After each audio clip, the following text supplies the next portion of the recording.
그래서 이 사실로부터 우리는 코이산족과 그들의 언어가 원래는 현재 분포 지역인 남아프리카보다 훨씬 북쪽까지 뻗어 있었는데 피그메족의 경우처럼 흑인들에게 침탈당해서 지금은 언어에서만 그 흔적을 찾아볼 수 있게 되었음을 알 수 있다. 그러니까 말을 했듯이 원래는 코이산족 언어가 이만큼 쭉 있었는데 이 중간지대를 침탈당해가지고 여기에서 나일사락의 언어, 아니 나일사락이 아니라 니제르 콩고기 언어를 사용하는 흑인들한테 침탈을 당해서 이쪽은 니제르 콩고기 언어를 사용하고 있다. 그렇지만 이 코이산족계 언어의 어떤 특징이 여기에 나타나는 것으로 보아서 그 정복 당한 민족의 언어로부터 영향을 좀 받았다라는 거죠. 그리고 이제 여기서는 니제르 콩고기가 아니라 아시아 아프리카 아시아계 언어를 쓰는데 여기서도 코이산족 언어의 특징이 나타난다. 그 얘기는 아시아 아프리카계 언어를 사용하던 사람들한테 침탈을 당해가지고 코이산족이 근데 이제 그 침탈한 민족의 언어가 침탈당한 민족의 언어로부터 약간의 영향을 받았다는 얘기죠. 니제르 콩고 쪽은 서아프리카 전역 그리고 적도 이남 아프리카의 대부분 지역에서 두루 분포되어 있다. 그래서 니제르 콩고계는 여기서부터 이렇게 쭉 사용한다라는 거죠. 그래서 그린버그가 뭘 발견했느냐? 적도 이남 아프리카의 니제르 콩고계 언어가 모두 반투계다. 반투계라는 하나의 하위 언어군에 속한다. 그래서 이 하위 언어군에는 니제르 콩고족의 1000여 개의 언어 중에서 절반에 가까운 언어가 포함된다. 그러니까 적도 이남에서 사용되는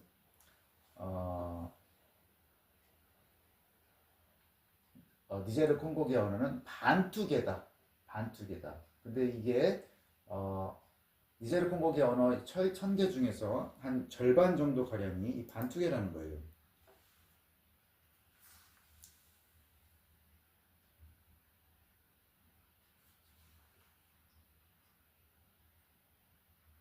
그래서 이 반투계 언어라는 것은 니제르 콩고계 언어 사용자 중에서 절반 이상, 그것은 2억 정도 인구가 사용하는 언어다.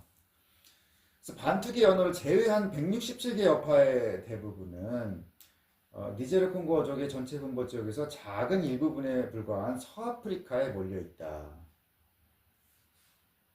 그러니까 반투계 언어를 제외한 니제르 콩고계 언어들은 서아프리카에 몰려 있다.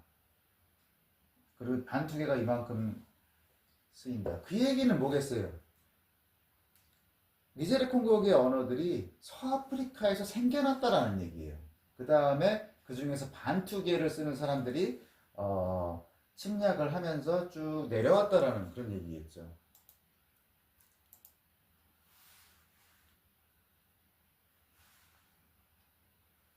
그래서 가장 독특한 반투계 언어들, 반투계 언어와 가장 가까운 관계를 가진 비반투계 니제르 콩고계 언어들은 카메룬과 인근 나이지리아 동부를 합친 좁은 지역에 집중되어 있다. 그러니까 독특한 반투계 언어들 그리고 반투계랑 가까운 관계를 가진 비반투계 니제르 콩고계 언어들이 카메룬하고 나이지리아 동부 여기에 집중되어 있다.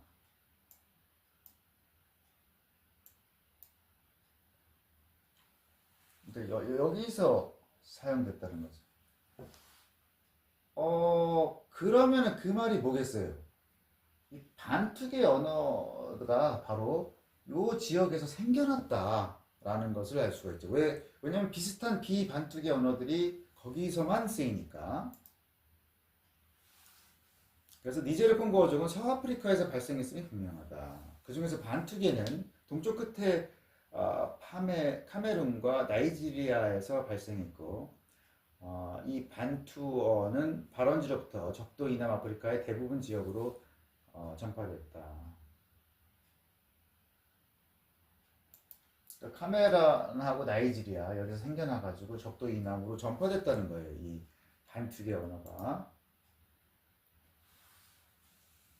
그래서 이것은 오늘날 아프리카의 넓은 지역을 차지하고 있는 2억 명에 가까운 반투족이 원래는 카메룬하고 나이지리아에서 생겨났다는 것을 알 수가 있다.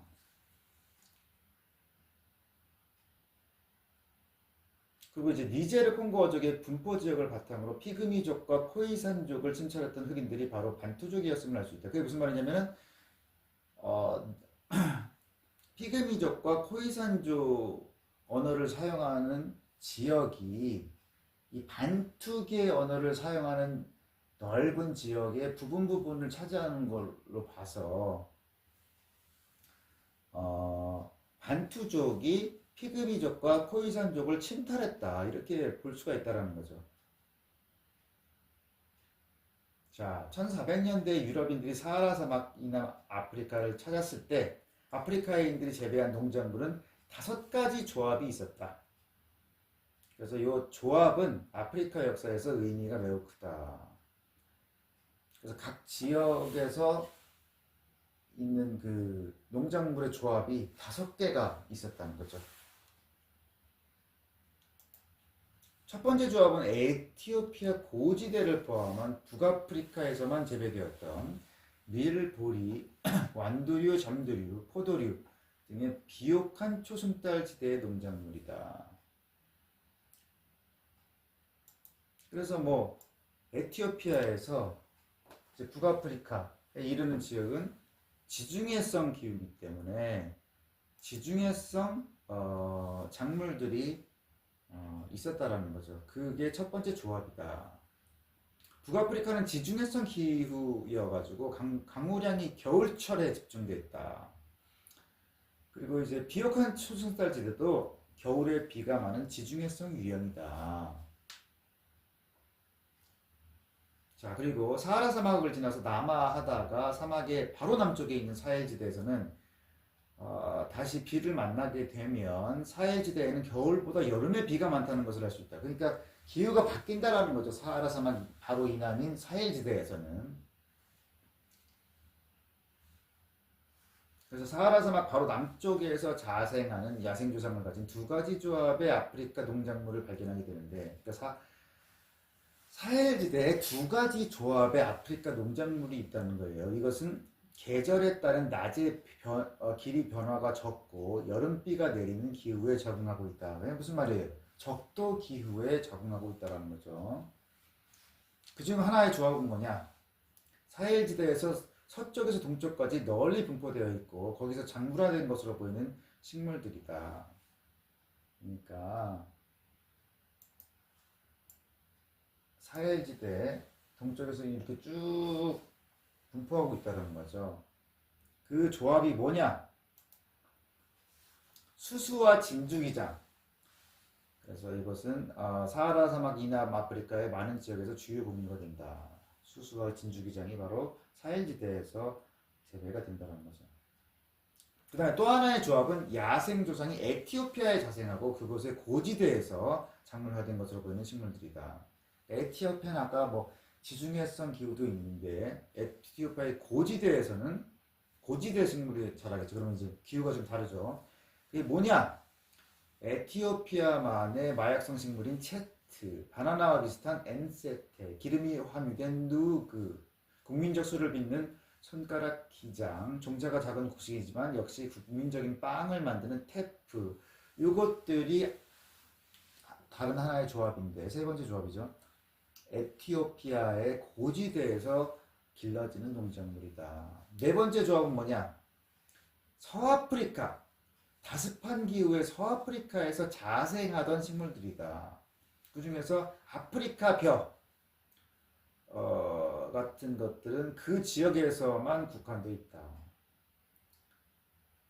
그리고 이제 아프리카 마류를 비롯한 일부는 사하라 이남 아프리카의 다른 지역에도 두루 퍼졌다.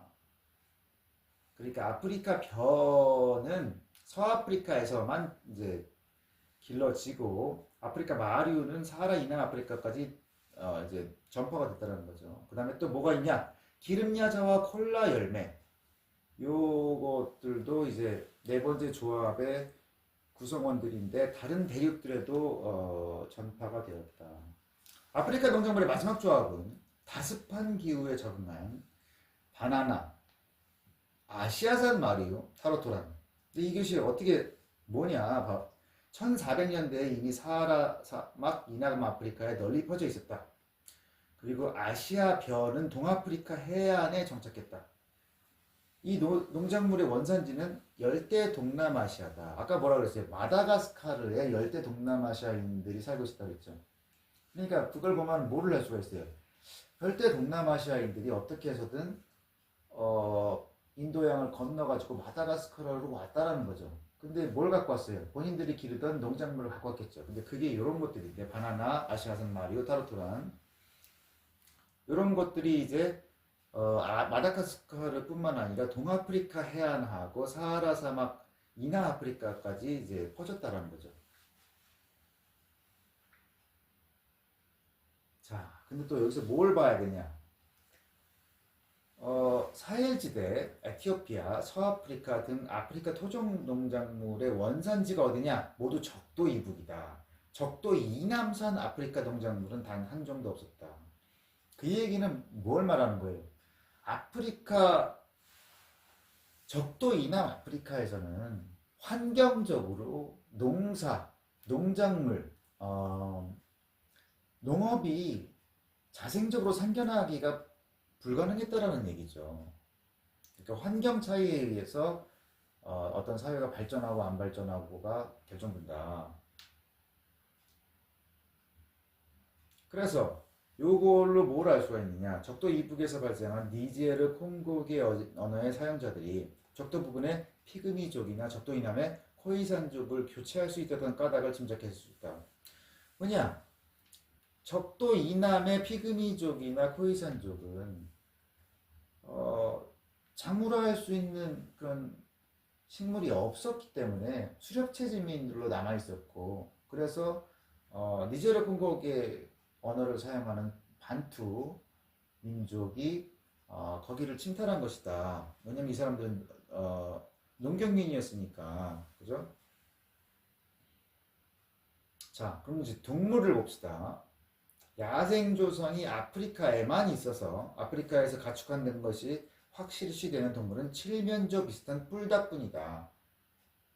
그리고 이제 가축화된 소, 당나귀, 개, 고양이 이런 거의 야생 조상은 북아프리카에도 있었지만 서남아시아에서도 있었으므로 어느 쪽에서 처음 가축화되었는지는 분명치 않다. 그러니까 아프리카에만 있어서 아프리카에서 가축화된 것이 확실한 동물은 뿔닭밖에 없다. 그러니까 가축화시킬 수 있는 동물도 환경이 열악했다라는 거죠.